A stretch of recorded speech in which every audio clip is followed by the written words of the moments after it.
مہینہ آ گیا ہے کہ جو مہینہ میرے آقا کا مہینہ ہے، عاشق رسول کے لیے اس مہینے کی سب سے بڑی اہمیت یہی ہے کہ آقا علیہ الصلوۃ والسلام اس مہینے کے بارے میں فرماتے ہیں الشعبان شہری، شعبان میرا مہینہ ہے، اور پھر فرمایا رمضان اللہ کا مہینہ ہے۔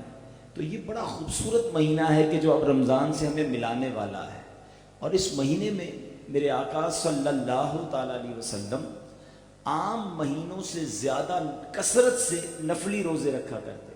تو ایک بار بی بی عائشہ صدیقہ رضی اللہ تعالیٰ عنہا نے نبی پاک علیہ الصلوۃ والسلام سے سوال کیا، عرض کیا کہ یا رسول اللہ، آپ باقی مہینوں سے زیادہ روزے جو ہے وہ اس مہینے میں رکھتے ہیں، اس کی کیا وجہ ہے؟ آقا علیہ الصلوۃ والسلام نے جواب ارشاد فرمایا، اس کا مضمون یہ ہے کہ اس مہینے میں ایک رات آتی ہے کہ جس رات ہمارے اعمال نامے رب کی بارگاہ میں پیش کیے جاتے ہیں، اور میری تمنا ہے کہ جب میرے اعمال رب کی بارگاہ میں پیش کیے جائیں تو میں روزے سے ہوں۔ اب آپ سوچیں کہ نبی پاک، یہ ہماری تربیت ہے نا، کہ اس مہینے میں ایک رات ایسی ہے کہ جس میں ہمارے اعمال اللہ کی بارگاہ میں پیش کیے جائیں گے، تو ہمیں تو اس مہینے میں خوب عبادتیں کرنی ہیں۔ شب برات میری اور آپ کی اعمال نامے کی رپورٹ پیش کی جائے گی، تو ہمیں بتائیے کہ پھر ہمیں ان دنوں میں جو یہ شب برات سے پہلے کے دن ہیں، اللہ کو راضی کرنے والے کتنے کام کرنے چاہیے۔ آج کل ویسے بھی ٹھنڈے دن ہیں، ہو سکے تو زیادہ روزے رکھیں، تلاوت کریں، ذکر و درود کریں، نمازوں کی پابندی کریں، کیونکہ ہمارے اعمال نامے پیش ہونے کا وقت ہے۔ اچھا، پھر شب برات کو، برات کس کو کہتے ہیں؟ آپ نے بھی سنا ہوگا، با عزت بری ہو گیا، یعنی بری ہونے کی رات ہے، جہنم سے آزاد ہونے کی رات ہے۔ اور اس رات کتنے لوگ جہنم سے آزاد ہوتے ہیں؟ حدیث پاک میں آتا ہے کہ اس رات اللہ کریم قبیلہ بنی کلب کی بکریوں کے بالوں کی تعداد کے مطابق لوگوں کو جہنم سے آزاد فرما دیتا ہے۔ ہم اپنے سر کے بال نہیں گن سکتے، ایسا ہی ہے نا، بکری کے سر میں بکری کے کتنے بال ہیں وہ بھی نہیں گن سکتے۔ قبیلہ بنی کلب، یہ وہ قبیلہ تھا کہ جس کے اندر سب سے زیادہ وہ قبیلہ بکریاں پالا کرتا تھا۔ اب آپ بتائیے کہ جو سب سے زیادہ، یعنی ہزاروں بکریاں، اور ان بکریوں کے بال اور ان بالوں کی تعداد کے مطابق اللہ تعالیٰ گناہ گاروں کو جہنم سے آزاد فرما دیتا۔ اور اللہ کے حبیب علیہ الصلوۃ والسلام نے جہاں کروڑوں لوگوں کی بخشش کی فضیلت عطا فرمائی، وہاں ہمیں ان بد نصیبوں کے نام بھی بتا دیے کہ جو چند بد نصیب ہیں جو اس رات یعنی شب برات بھی نہیں بخشے جائیں گے، ان کے وہ کون لوگ ہوں گے؟ اب ذرا غور سے سن لیں۔ آقا علیہ الصلوۃ والسلام نے فرمایا، نمبر 1 شراب کا عادی، شراب پینے والا وہ شب براءت بھی نہیں بخشا جائے گا۔ اب کتنی زیادہ شراب عام ہو گئی ہے، لوگ سوچتے بھی نہیں ہیں۔ خدا کے واسطے اس نشے والی، کسی بھی نشے والی چیز کے ہمیں قریب نہیں جانا چاہیے۔ اور شراب تو اتنی بڑی لعنت ہے کہ حدیث پاک میں 10 قسم کے لوگوں پر لعنت آئی، شراب پینے والا، پلانے والا، اٹھانے والا، بیچنے والا، خریدنے والا، لانے والا، یعنی شراب سے متعلق 10 قسم کے لوگوں پر اللہ کے حبیب نے فرمایا کہ رب کی لعنت۔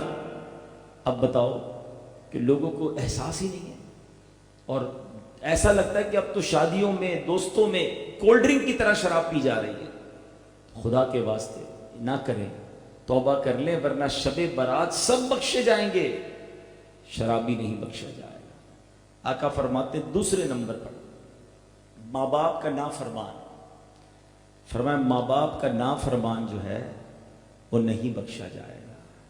اچھا، یہ ماں باپ کی جو نافرمانی ہے اتنا بڑا گناہ ہے کہ آپ شب قدر کی لسٹ اٹھا لیں، شب برات کی لسٹ اٹھا لیں، جو بھی بخشش کی راتیں آئیں گی نا، اس میں ماں باپ کا نافرمان نہیں بخشا جائے گا۔ یعنی کتنا بڑا گناہ ہے، کبھی ہم نے سوچا؟ تو خدا کے واسطے جن کے ماں باپ حیات ہیں وہ اپنے ماں باپ کی قدر کریں اور ماں باپ کی دعائیں لیں، کیونکہ ماں باپ کا نافرمان وہ شب برات بھی نہیں بخشا جائے۔ آقا فرماتے ہیں زنا کا عادی، معاذ اللہ، بدکاری کرنے والا، اس کی عادت اپنانے والا، شب برات نہیں بخشا جائے گا۔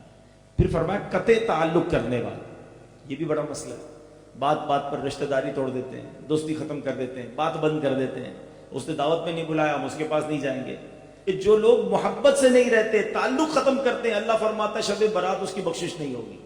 اب ذرا سوچیں کہ اسلام کو پسند کیا ہے کہ رشتہ دار جڑ کر رہیں، معاشرہ جڑ کر رہے، پڑوسی مل کر رہیں، محبت سے رہیں، قطع تعلق نہ کریں۔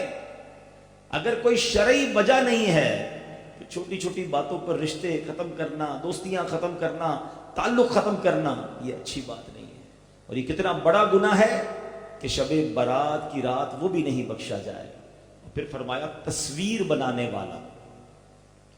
اب یہاں پر اس کی بہت ساری علماء نے تفصیلیں بتائی ہیں کہ جو ٹی وی پر یا ویڈیو پر یا موبائل پر تصویر ہے، یہ ایکچول وہ والی تصویر نہیں ہے، کیونکہ آئینے میں بھی تو ہم نظر آتے ہیں نا، ہم موو کرتے ہیں تو آئینے میں بھی موو کر رہے ہوتے ہیں۔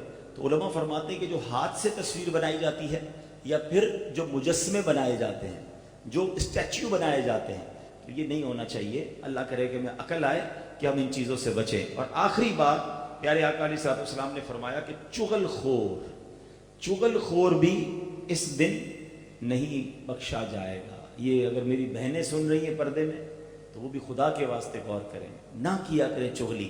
ہمیں پتہ نہیں کیوں یہ ضروری لگتا ہے کہ مجھے اس کی کوئی بات بری لگی تو میں اس تک جلدی پہنچا دوں۔ تو خدا را میرے پیارے اسلامی بھائیوں، آج شب برات آنے والی ہے، اس فکر میں یہ دن گزارو کہ کہیں سب بخشے جائیں اور میں نہ رہ جاؤں۔ دعاؤں میں، التجاؤں میں، ہو سکے تو روزوں میں، تلاوت میں، درود میں۔ اب تھوڑے دن تو رہ گئے نا، چند دن رہ گئے، تو انشاءاللہ پھر شب برات خوب عبادت کرنی ہے۔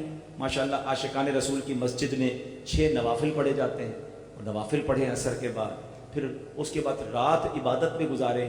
قبرستان جانا سنت ہے، سنت کے مطابق جائیں قبرستان، اور اس کے بعد 15 شعبان کا روزہ رکھیں۔